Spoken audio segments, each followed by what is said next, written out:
Assalamualaikum Pak, perkenalkan saya dengan Dr. Fatika Santiana Mutia yang bertugas di puskesmas ini. Selamat duduk Pak. Jadi Bapak siapa namanya?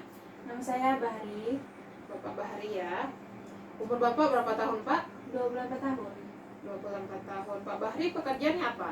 operator komputer Operator komputer. Kemudian alamat Pak Bahri di mana? di Longgudu. Bilang dulu ya. Keluhan utama Pak Bahri ini apa? Mata saya buram dok. Matanya kelihatan kabur ya. Ya, Sejak kapan Pak Bahri? sejak 6 bulan yang lalu. 6 bulan yang lalu, kurang lebih 6 bulan yang lalu ya. Pak Bahri ini matanya yang kabur di sebelah mana?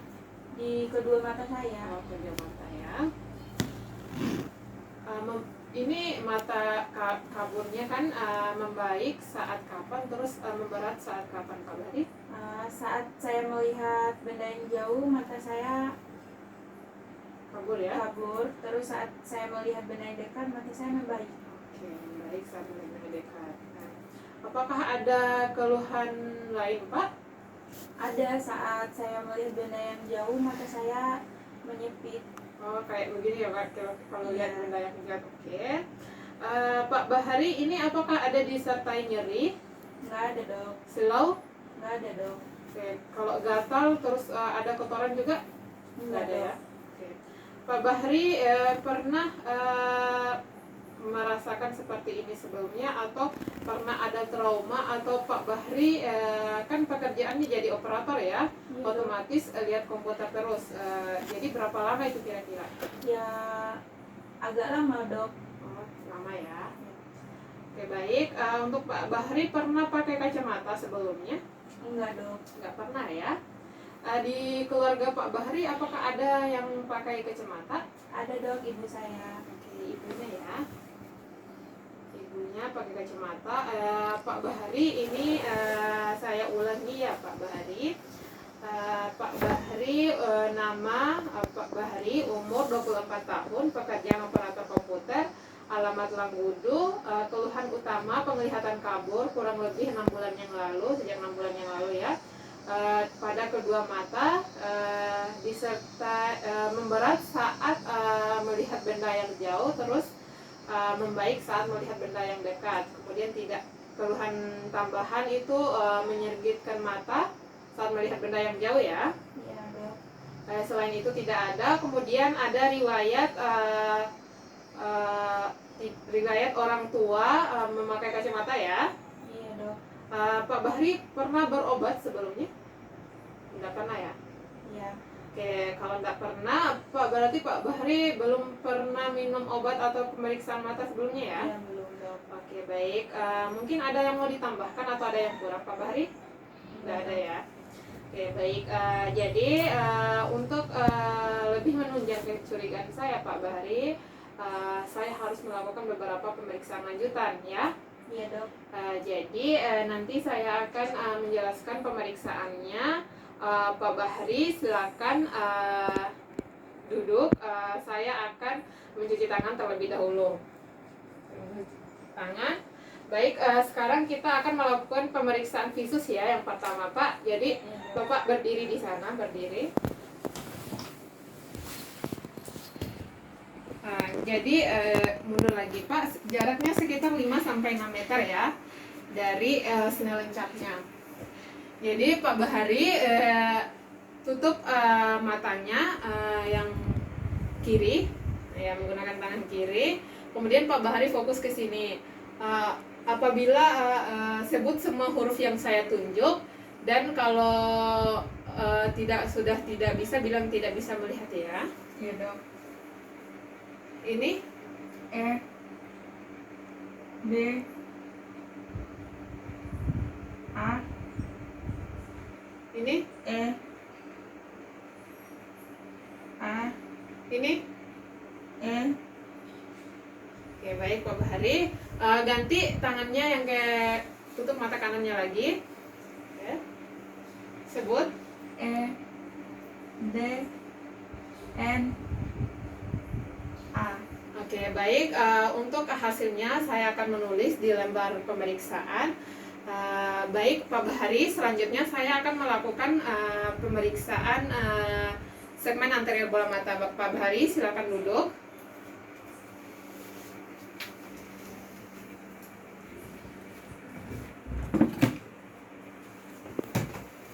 Jadi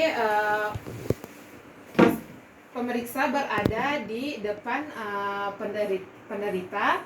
Saya akan melakukan pemeriksaan menggunakan pen light. Jadi kita melihat kelainan-kelainan pada mata penderita.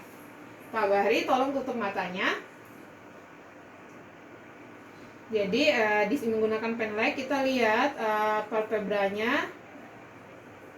Kita lihat matanya apakah ada tanda-tanda trauma, apakah ada kemerahan atau benjolan. Jadi dimulai dengan pemeriksaan bola mata yang kanan. Kemudian mata kiri. Jadi tidak ada tanda-tanda trauma dan kemerahan dan lain-lain. Pak Bahari, tolong buka matanya. Jadi kita lihat menggunakan pen light bagian konjungtivanya. Mohon maaf ya Pak Bahari. Tidak ada kemerahan, tidak ada retraksi. Melihat ke atas Pak Bahari. Oke. Pak Bahari tolong melihat ke bawah. Melihat ke bola matanya aja yang bergerak ya Pak. Oke, baik. Kemudian kita lihat margo palpebranya. Lihat ke atas Pak Bahari. Lihat apakah ada hiperemis atau tidak. Jadi tidak ada, semuanya dalam batas normal. Kemudian yang atas juga. Begitu juga dengan mata kirinya. Jadi untuk pemeriksaan segmen anterior bola mata semuanya dalam batas normal.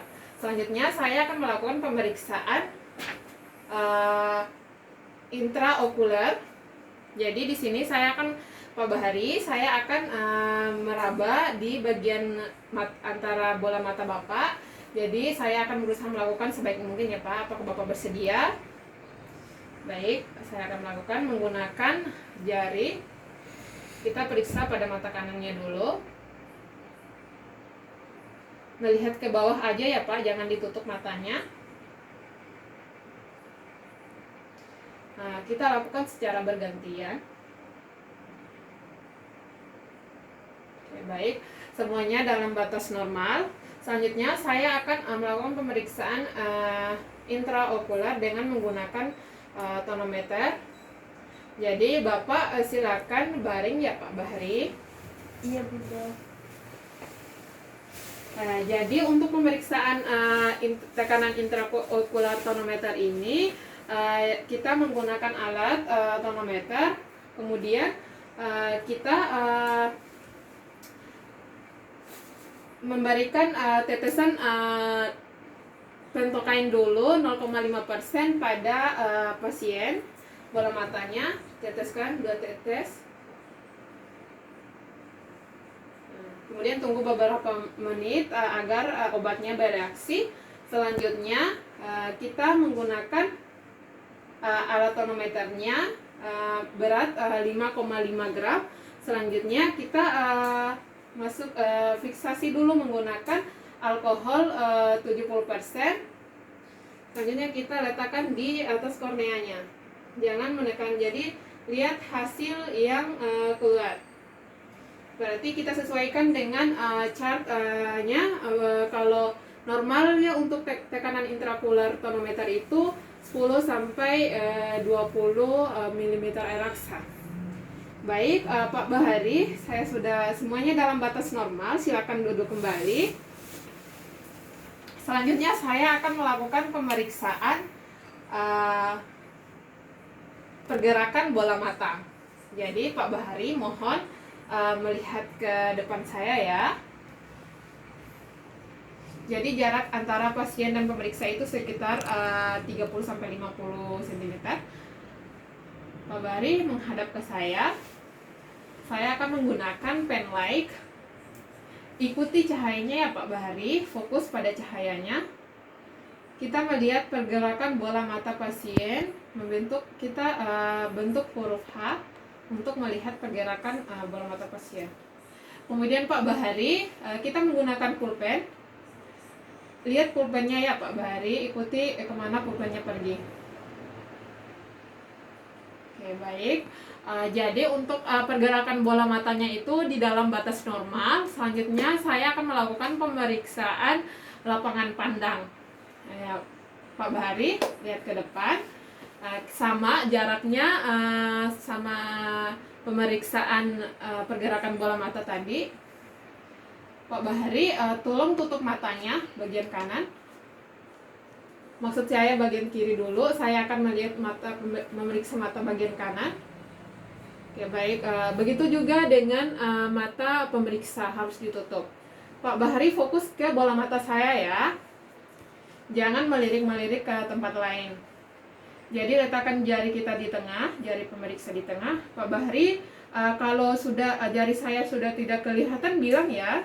Ya dok. Masih lihat? Masih. Lihat? Masih. Lihat? Masih. Lihat? Masih. Oke, baik. Ini masih lihat? Masih. Lihat? Masih. Lihat? Masih. Lihat? Masih. Oke, baik. Begitu juga dengan mata sebelah kiri. Betul lagi ya, Pak? Masih. Lihat bola mata saya ya, Pak. Fokus. Masih. Masih. Lihat. Masih. Masih. Oke. Baik. Untuk lapangan pandang pasien terlihat normal, semuanya dalam batas normal. Selanjutnya Pak Bahari, saya akan melakukan pemeriksaan AMLES grade. Jadi untuk pemeriksaan ini Pak Bahari, nanti saya akan memberikan kertas, kemudian fokus pada titik yang kertas saya berikan ya. Baik. Ini jarak antara kertas AMLES grade-nya sama pasien sekitar 36 cm atau 14 inci dari mata pasien. Pak Bahari, fokus pada titiknya. Bilang kalau garisnya berkelok-kelok atau lurus atau menghilang ya. Jadi bagaimana? Apakah terlihat lurus? Lurus. Oke, terlihat lurus ya. Baik, setelah itu kita catat hasil dari pemeriksaan ini. Karena pasien untuk pemeriksaan AMLES grade-nya itu pasien normal, karena pasien bisa melihat garisnya sesuai dengan garis yang saya gambar. Oke, baiklah, selanjutnya saya akan melakukan pemeriksaan. Pemeriksaan anel test. Jadi Pak Bahari silakan tidur kembali.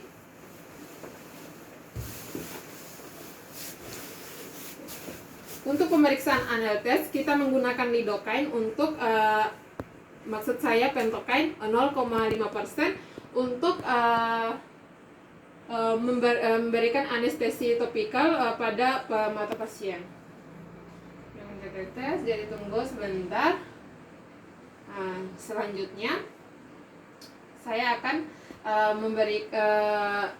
mengambil spoid 1 cc dan yang berisi NaCl. Kemudian kita masukkan ke dalam mata pasien bagian limbusnya. Kemudian kita arahkan ke sakus lakrimalisnya. Kita arahkan di situ. Kemudian apabila pasien merasakan ada kayak asin pada bagian lakrimalisnya, maka berarti tes anel tesnya positif. Bagaimana Pak? Apakah terasa? Tidak. Oke, tidak ya. Baik, silakan duduk kembali Pak. Jadi untuk pemeriksaan anel tesnya itu semua dalam batas normal, pasien tidak merasakan asin sama sekali. Selanjutnya saya akan melakukan pemeriksaan segmen posterior bola mata. Ini jadi saya menggunakan optalmoskopi. Jadi kita menggunakan optalmoskopi untuk melihat segmen posterior bola mata pasien. Jadi Pak, Bapak melihat ke titik di belakang saya, fokus di situ ya, jangan melirik-lirik. Nah, untuk kita sesuaikan alat oftalmoskopinya sesuai dengan visus pasien ya, sesuaikan. Kemudian kita arahkan cahayanya ke bola mata pasien. Jadi jaraknya ini sekitar 25-30 cm dari mata pasien. Fokus ke belakang ya Pak. Jadi kita identifikasi retina, nervus opticus dan lain-lain apakah semua dalam batas normal. Jadi untuk pasien ini semuanya dalam batas normal. Baik Pak, jadi saya sudah melakukan semua pemeriksaan fisiknya, pemeriksaan pada mata Bapak, semuanya dalam batas normal kecuali pemeriksaan visus, di mana pada mata kanan Bapak visusnya itu terjadi penurunan ketajaman penglihatan. Yang mata kanan Bapak 4/60, maksudnya itu Bapak hanya bisa melihat dalam jarak 4 meter yang seharusnya orang normal itu bisa melihat dalam jarak 60 meter. Kemudian untuk mata kiri Bapak 2/60, Bapak hanya dapat melihat pada jarak 2 meter yang seharusnya orang normal itu dapat melihat dalam jarak 60 meter. Jadi Pak, untuk penanganan selanjutnya mungkin akan disarankan menggunakan kacamata ya Pak. Kemudian kurangi melihat komputer ya Pak. Iya dok. Baik, untuk Pak Bahri semoga cepat sembuh. Terima kasih sudah berkunjung.